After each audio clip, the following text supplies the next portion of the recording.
Hello. Welcome to the Drag Story Hour Arizona Study Hall. It's been a minute since I've been live on Drag Story Hour's platforms. But this is unlike any other live that we've done before. We are preparing for the trivia that we have coming up.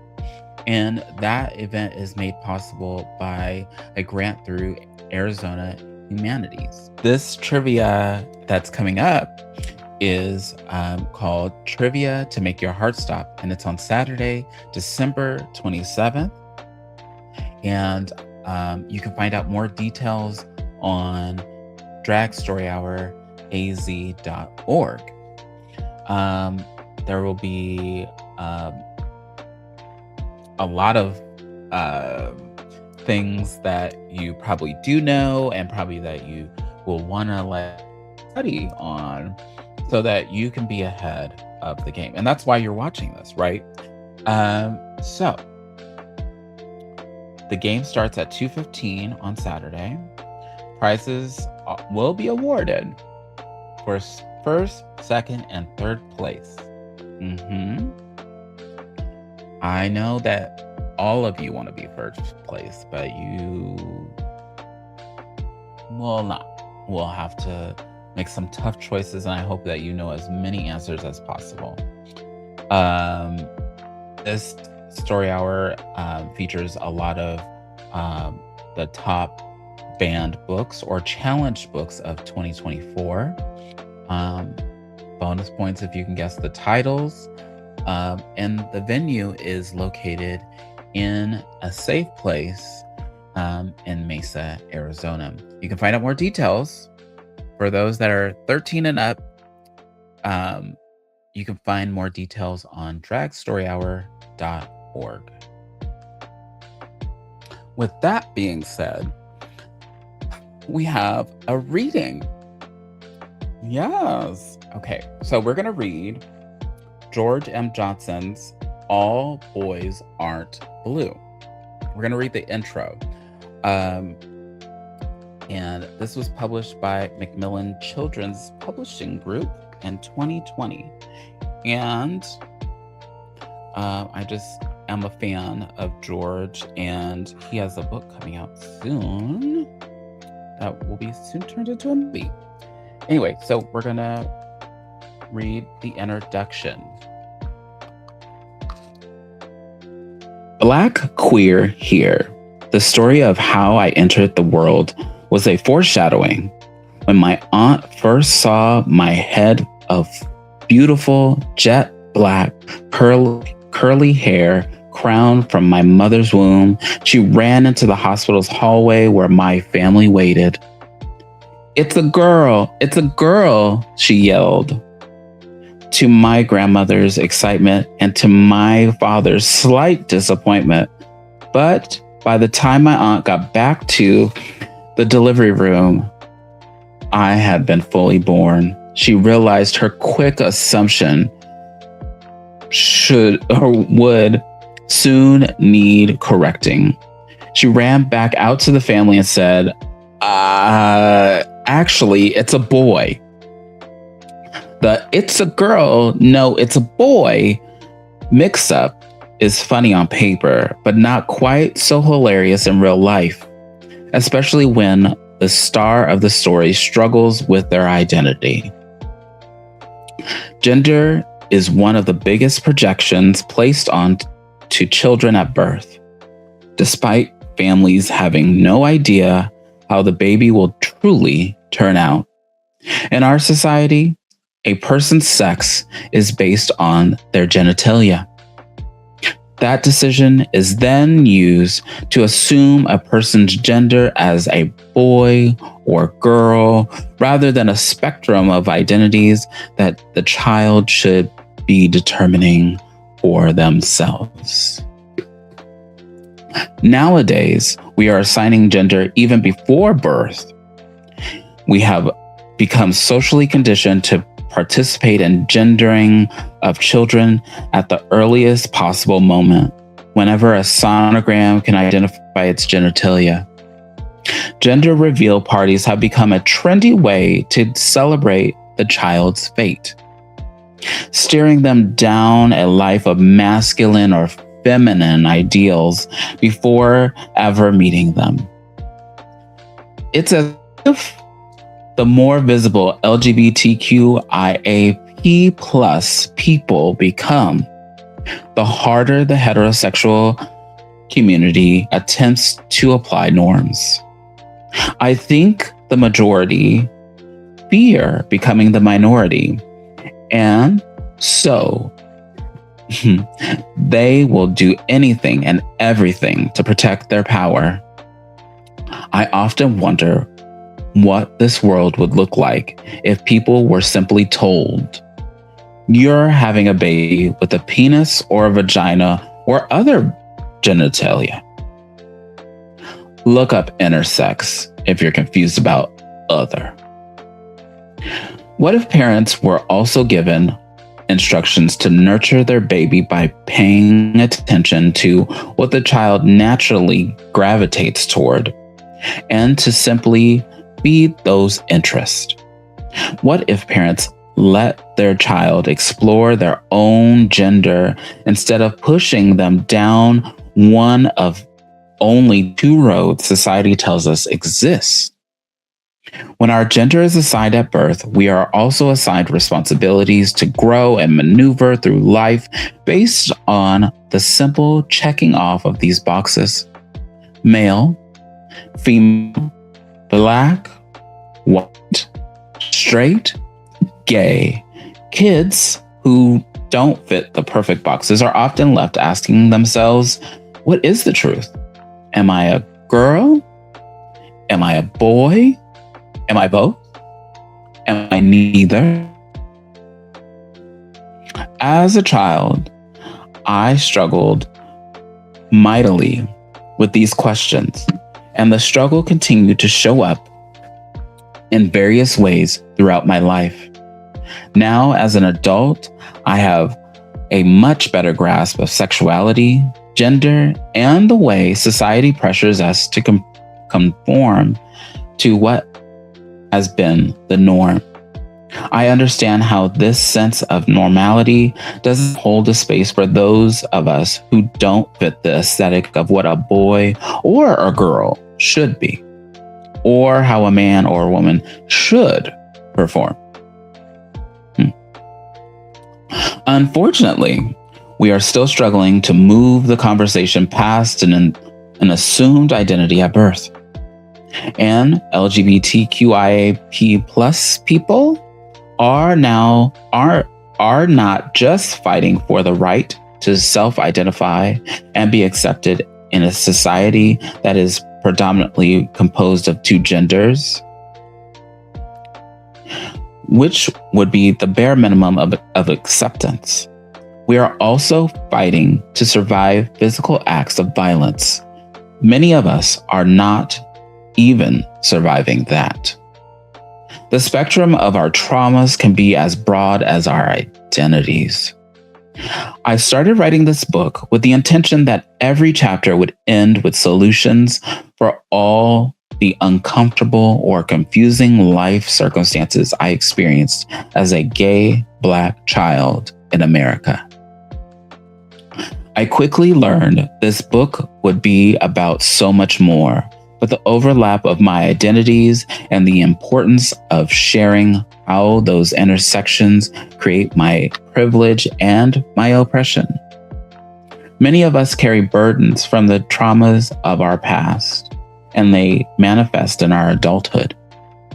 We all go through stages of accepting or struggling with our various identities, gay, straight, or non-identifying. And race and various other factors play a role in how we navigate them.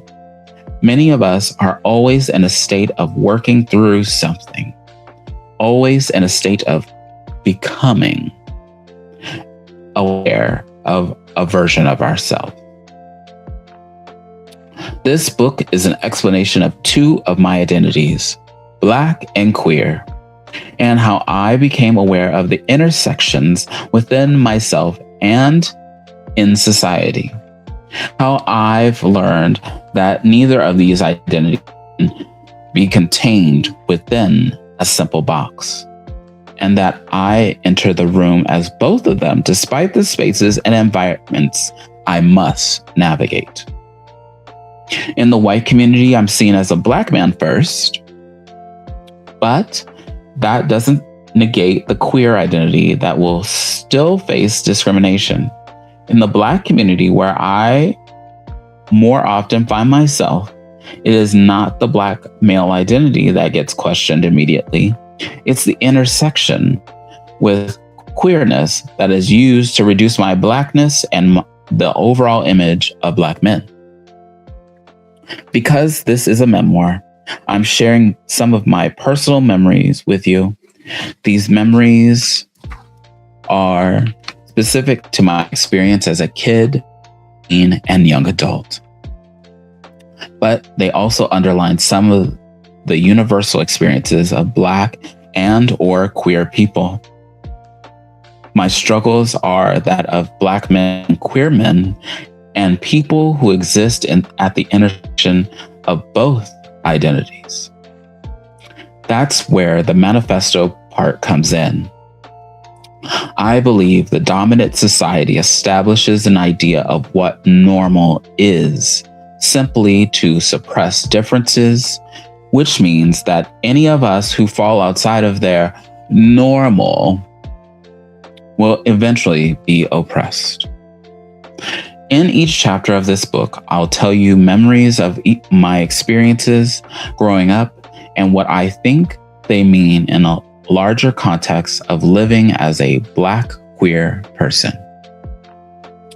I grew up hearing the word, you have to read it, which was a term of endearment in my home. It's become a term of endearment in many Black families. By the time I was in middle school, I was using the word regularly with friends. It was the thing to do as a 13-year-old. That is, to curse and use the N-word. We were all doing it. It was how we greeted one another, how we clowned one another. We had different tones and inflections that could tell you the word was being used, but never with the ER at the end. We knew saying the word with a hard ER meant something different. By high school, I stopped using it. Surrounded by whiteness, I wasn't going to dare let my classmates get comfortable using that word with me or around me. Anytime a white student even tried to utter it, I checked them. White kids love to test Black kids on things like that. Certain Black kids were fighting so hard to fit in, they would let white kids steal that part of our culture just so they could pretend they were accepted in white society. By college, I was back in the predominantly Black school, back to using the N-word again with my new friends. It was just like middle school, except as an adult, I knew I could use it. And no one could say anything to me about it. Truth be told, most professors hated we used the word. They were of the opinion that the word had too much hatred in it for us to ever be able to take back full ownership and variation. The N-word was the last word heard by many of my ancestors when they were beaten and shackled, forced into enslavement in the New Land. It was the last word heard by my people when they were lynched as a spectacle for white people. Strange fruit hanging from poplar trees, as the great Nina Simone would sing. So, for many of my professors who grew up during Jim Crow, experiencing legalized segregation, there was no reason to be proud of that word. It was during those years in college and right after college that the NAACP and the National Action Network decided that it was time for the Black community to bury the N-word. There was the belief that if we stopped using it, the word itself would lose its power. This brought out arguments on both sides, people for and against the action to destroy a word that is so tied to the many painful parts of history in America. I began to shift to the side that thought it was best to bury it. At the time, I was learning how to be a respectable Negro. With the good grades and a college degree, attempting to fit into white society, wherein I felt I deserved to be treated as an equal. It was important to me that I didn't use the word because I felt it made us less than. I felt that our using that word was a bad thing because white people cringed when we said it. Because certain Black people cringed when we said it. To me, it just didn't make sense to keep using it, especially because it remained controversial. I did what I always did with most things I didn't want to deal with. I buried it. I wasn't just trying to bury the N-word, though. In burying the N-word, I was also burying my queerness.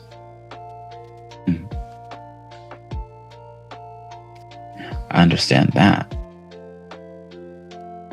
If I couldn't see parts of my own Blackness as respectable, there was no way I was ready to see my queerness as respectable either.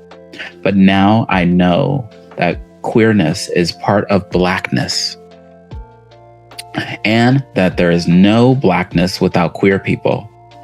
Then early in 2012, Trayvon Martin was killed by George Zimmerman, and my entire perspective shift on being a Black person in the society.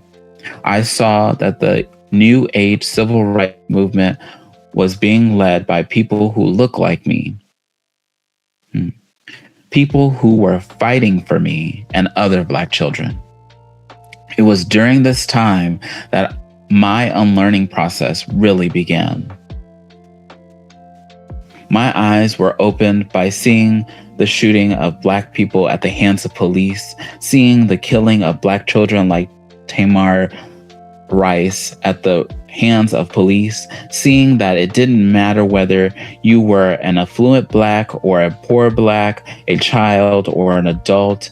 In the eyes of society, I was still the N-word. And my love for Blackness meant that I had every right for my people and every right to take back ownership of that word. So I started using the N-word again. I understand now that my Blackness is self-defined and that to use the N-word or not to use the N-word is my choice, but it shouldn't be based on the comfort of those constantly seeking to invalidate me. I understand now that there is no such thing as a respectable Negro in the eyes of society, nor was I ever made to be one. Black. My second identity, queer, is a journey that I will be on until the day I die, and I honestly believe that. Every day, I learn something about myself. I get to sit and look back at all the times my queerness displayed itself, both in ways known to me and unknown to me. As a child, I always knew I was different. I didn't know what that meant at the time, but I now know it was okay to be that different kid. That being different didn't mean something was wrong with me, but that something was wrong with my cultural environment, which forced me to live my life as something I wasn't. The fact that I couldn't see my full self in Black heroes or the history books was more about changing of history to spare white guilt than it ever was about me knowing the whole truth. I learned that kids who saw me as different didn't have an issue until society taught them to see my differences as a threat. Those differences, like being effeminate and sassy, were constantly under attack my entire childhood from kids who didn't even know why I needed to be shamed for those differences. It wasn't them shaming me as much as it was those raising them who taught them to shame others with those qualities. Most kids aren't inherently mean. Their parents, however, can make them mean. By the time I reached middle school and high school, suppression was my only option. I had become even more of a minority in the population, and I had to deal with the intersection of Blackness and queerness and the double oppression that generates. For the first time ever, fighting for Blackness in a white space came naturally to me, though. I did it, I got. Fighting for my queerness, however, never seemed to be a viable or safe option. I lived in that isolation for all those years in high school. I saw snippets of queer representation in small television roles. They were rarely played by people who looked like me, but it was never to the extent that I ever gained the confidence to be that person. Thankfully, college opened my eyes to true reflections of myself in literature, in art, in class beside me, not early on, but right on time. I realized that the things I had always been running from had never left my side, that the things I had facing were all just a myth to turn into someone I didn't want to be. In college, I took a risk and did something that was so far beyond being queer that it should have put me even deeper in the closet. I joined a fraternity. I was trying to preserve an image of masculinity for myself, something that Black fraternities have run on for years. However, in finding that frat, I found brothers with common experiences chasing the same thing. Instead of the universe giving us what we thought we wanted, it gave us what we actually needed. It gave us unconditional love and brotherhood from a shared queer experience. It gave me brothers who could see my humanity outside of my queerness. It gave me the confidence to define my Blackness and my queerness and my manhood and my masculinity, or lack thereof. I got to live in my totality and, for the first time ever, exist both Black and queer in the same space and be loved for it, not shamed. Queer. We're getting through the personalities. We're getting through the identities. I want the words of my life to be immortalized. I want to immortalize this narrative of joy and pain, this narrative of triumph and tragedy, this narrative of Black queer experience that has been erased from the history books. And they're doing it even more these days. An existence that has been here forever. I've never thought about immortality before. I always assumed that my mortality would be linked to my inability to survive as a Black queer person. I have the deaths of so many people who look like me in mind, from the HIV epidemic to domestic violence, to suicide. I watch people like me who don't survive the oppression. They become today's news and yesterday's headlines. I remember being nervous about writing a book like this. I wasn't sure if this was my story to tell.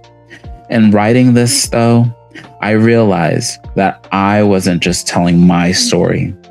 I was telling the story of millions of queer people who never got a chance to tell theirs. This book becomes less about having the answers to everything. Because I haven't been through everything, it became less about being a guide and more about being the gateway for more people to find their truth and find their power to live in their truth. I often think about a statement Viola Davis made when she won her first Oscar. Something along the lines of encouraging people to go to the graveyard and dig up all the dead bodies in order to hear and tell the stories of those whose dreams were never realized. Those are the stories she's interested in telling. Although that is valid, I must challenge it. This book is proof positive that you need to go to the graveyard to find us. Many of us are still here, still living and waiting for our stories to be told, to tell them ourselves.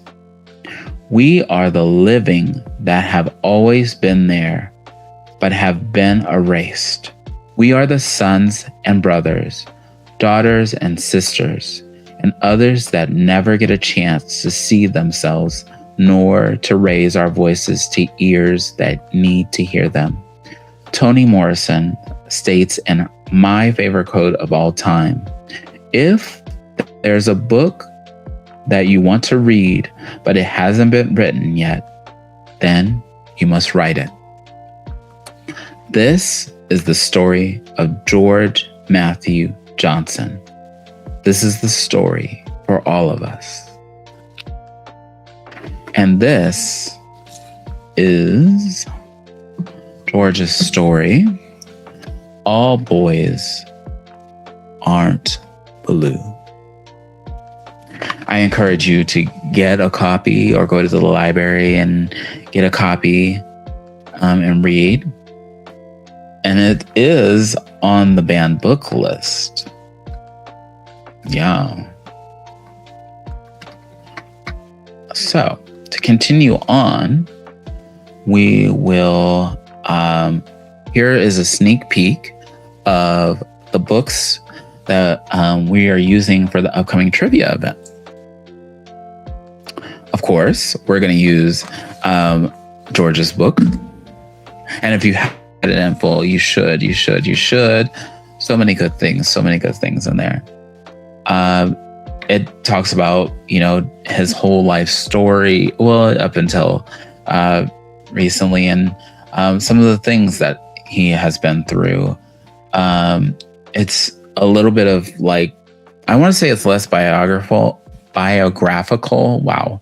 And it's more of a series of essays that he has brought all together that explains and explores his childhood, his adolescence, and his college years, as you have gotten a sneak peek of that in what I just read. Also, let's see. We have American-Born Chinese. This has 3 alternating, interrelated stories about the problems of young Chinese Americans trying to participate in everyday society.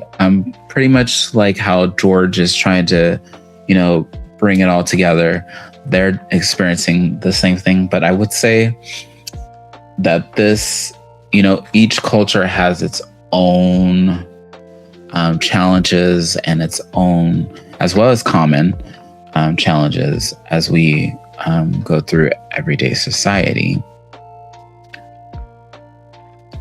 Next is Aristotle and Dante discover the secrets of the universe.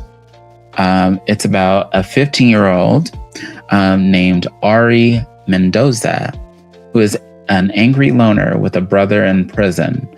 But when he meets Dante and they become friends, Ari starts to ask questions about himself, his parents, and his family that he never asked before.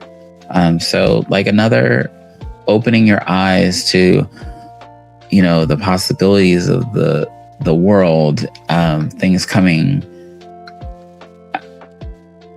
and so all these things that are usually centered.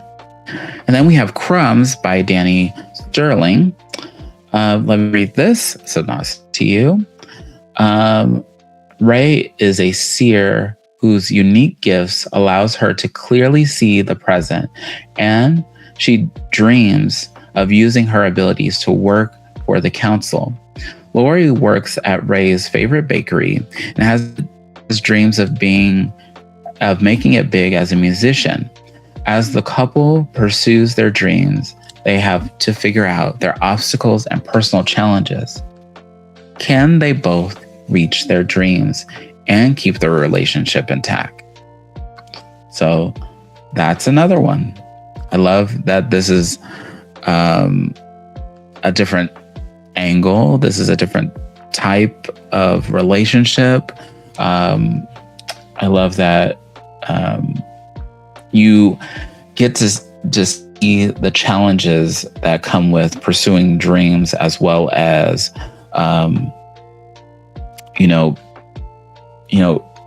pursuing a relationship. How do you keep yourself happy as well as the other person? How do you add value to their life? So that could be important as you're figuring things out.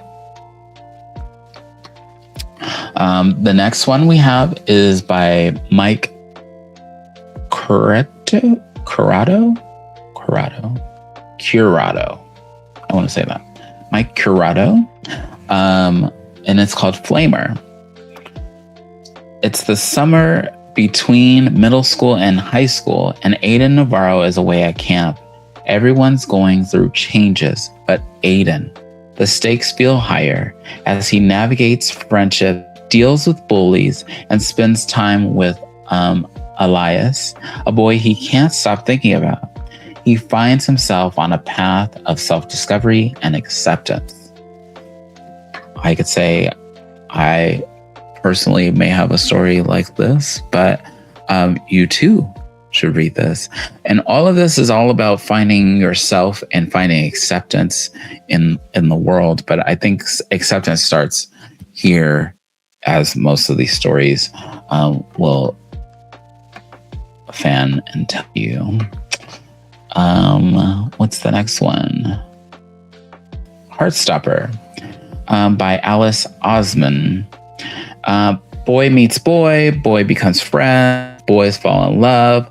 Shy and soft-hearted Charlie Springs sits next to rugby player Nick Nelson in class one morning.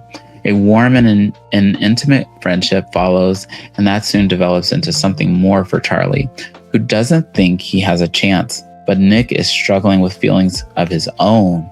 And the two grow closer and take on the ups and downs of high school.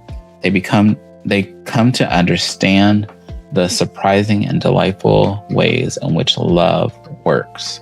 So kind of a story along the same lines, but, two different kind of perspectives, and one that is not usually traditionally is held at that standard of masculinity, like the rugby player, hyper masculine, strong, and you don't expect, or people would like us not to expect that athletic folks can also be gay or queer. So that's one. And then we have Hooky, which is twin witches, Danny and Dorian, have something of a talent for mischief. This time, instead of getting on their way to magic school, they maybe steal a dragon's egg and get declared traitors of their own kind. But obviously, they can't just go home and admit what happened. So instead, they decide they just need to find someone to be their magical mentor and lay low for a while. And as to be expected with these two, things aren't that simple. This one is very layered. Stealing, not so good. Laying low, hiding. Let's not do that. But you should read this one to find out what their adventure is like. I love stories with magical themes. This one has magic and mischief. And so, yeah, get into it. Let's see. The next is Looking for Alaska. And it's by John Green. 16-year-old Miles, first year at Culver Creek Preparatory School in Alabama, includes good friends and great pranks. Who's doing the pranking? Guess you'll have to read to find out, but is defined by the search for answers about life and death after a fatal car accident. Ooh, these are getting intense.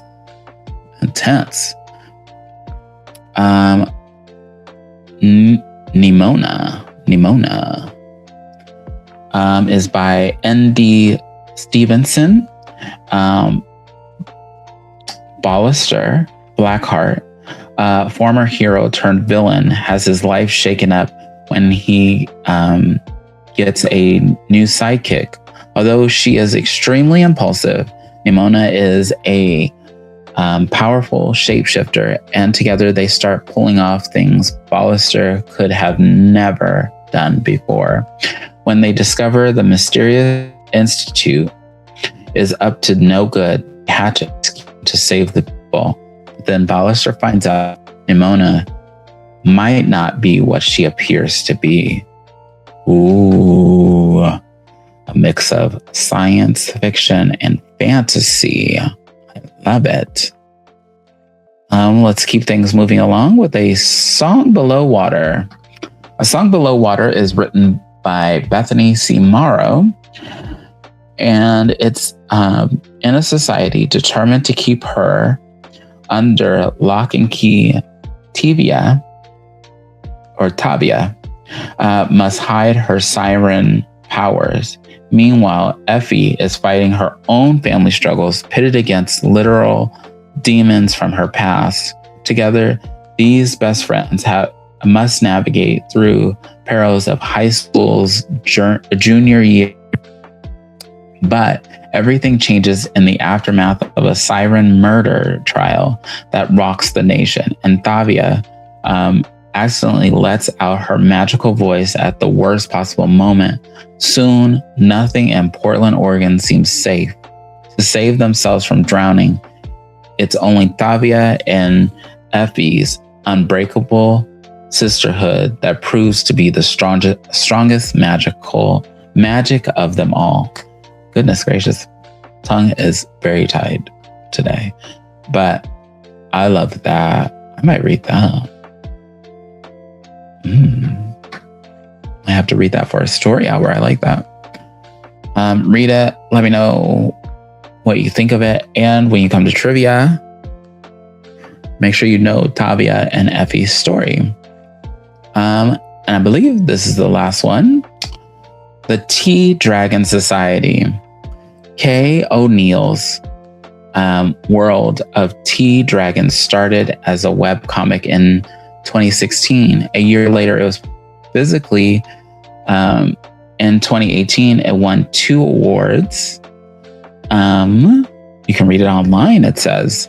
So in the first installment of the gentle fantasy, we meet Greta, a blacksmith apprentice who discovers a rare creature in the marketplace one day. This leads her to meet the creature's owner, a tea shop proprietor named Haskell. Haskell offers to teach her about all of all about the care and keeping up these rare creatures, the tea dragons. All along the way, she grows closer to Ward, who helps her appreciate her talents with blacksmithing. Who helps her appreciate how her talents with blacksmithing can help the world around her. This is such a cozy vibe. So, all of those books, read them now, read them tonight, read them tomorrow, as long as tomorrow is not the trivia, or read it before you come to trivia. But we look forward to seeing you at the trivia. Again, it's trivia to make your heart stop on Saturday, December 27th. It starts at 2:15. You can sign up on the Drag Story Hour website, which is dragstoryhour.org, or find them on social media, because that's how we operate these days. You find them on your favorite platform like Facebook or Instagram. We look forward to seeing you at the trivia on December 27th at around 2:15. For more details, please go to dragstoryhour.az.org. You can also follow Drag Story Hour Arizona on Instagram and Facebook, as well as find out when our next story hour is. This has been brought to you by a grant by Arizona Humanities. We want to thank them for supporting early literacy programs like ours and other community programs. Until then, I will see you at trivia or at another story hour, but I look forward to seeing you at trivia on Saturday, December 27th.